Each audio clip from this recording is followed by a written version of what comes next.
So today we're basically talking about financial planning, because without a plan, you're not going anywhere. You just live life like, just flowing down a stream and, going life through the a path of least resistance. So that's not the kind of life we want to live. We want to live a very organized and planned life because we have things to achieve and we realize we have no time to waste. So today we're talking about financial planning. Why is financial planning important? Because financial planning is like a roadmap, it's a guide towards achieving the things that you need to achieve. All of us have dreams, we have ambitions. We want to retire, we want to live comfortably and live a life of dignity in retirement. We want to see our children go through college, university. We want them to be on their own feet, develop their own careers and enjoy our time with our children. We also want to, don't just make money, we want to travel. We want to do many things, we want to achieve a number of things. How are we going to achieve them? We will only achieve them if we have consistent, systematic plans that we have set out, and they should be realistic and we have to keep on working towards them. Case in point, the starting thing that we need to look at is managing our liquidity. Very many Kenyans stumble or get to a point whereby they realize that, it hits them that they don't have money to pay for insurance. Yet the insurance has been due. They knew 1 year in advance that next year they need to renew the insurance for the car. They knew that they need to pay school fees. They knew they need to do those things. So you'd find that it's just like that expense. You stumble on it higher. I need to pay for this. So to avoid those pitfalls, we are suggesting that you plan for those what we call irregular expenses, over and above the usual monthly expenses like rent, shopping, entertainment, and all those things that you do every month. There are those ones that you will do one-off. Like for example, once in a year you have to renew your comprehensive car insurance if you own a car. Every year you have to pay school fees and so on and so forth. Sometimes you want to go on holiday, so we need to plan for all those obligations, if we may call them obligations.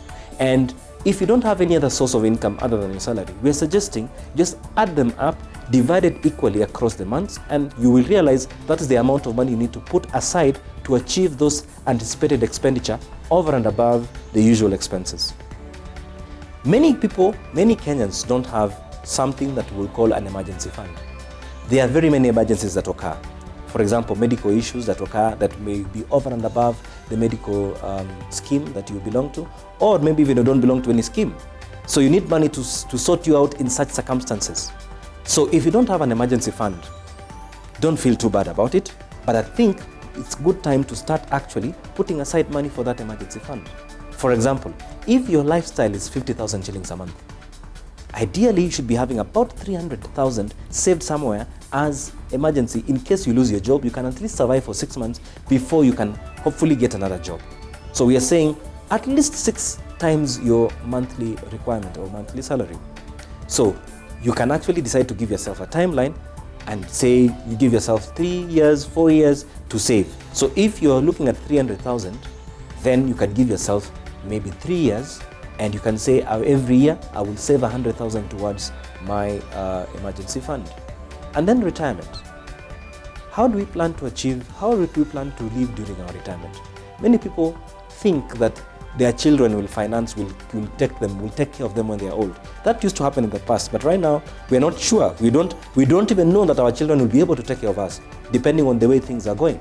So we want to be sure that we have generated enough assets for us to survive through retirement in a life of dignity. Enjoy a retirement life. We can enjoy our, we call them the golden years. We enjoy our golden years. By that time, we should be living in our own house. We should not have any expenses that are bogging us down. We can even sort out some of our children whenever they have issues, because we have generated wealth that we will use in our period of retirement.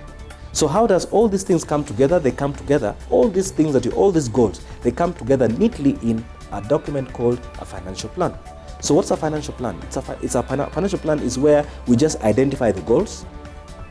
We identify what we need to achieve those goals. We identify the targets, or by when we should have achieved them for each of those goals that we have, and the amounts that each are required. Then we come up with an action plan of how we are going to actually achieve them. Spent or broken down into a period, they say 3-year period or 5-year period. Organizations normally do 3-year plans, strategic plans, or 5-year strategic plans. We are actually saying you do exactly the same thing, and we are calling it a personal strategic plan. So I hope this has been useful, and I hope that the participants today have really benefited and they are actually going to effect these plans. Thank you. I implore you, if you found this a bit interesting or insightful, I encourage you to subscribe to some of this, to see some of these videos. Subscribe to this channel where you're going to see this and many other value-adding videos that is going to enrich your life. See you there.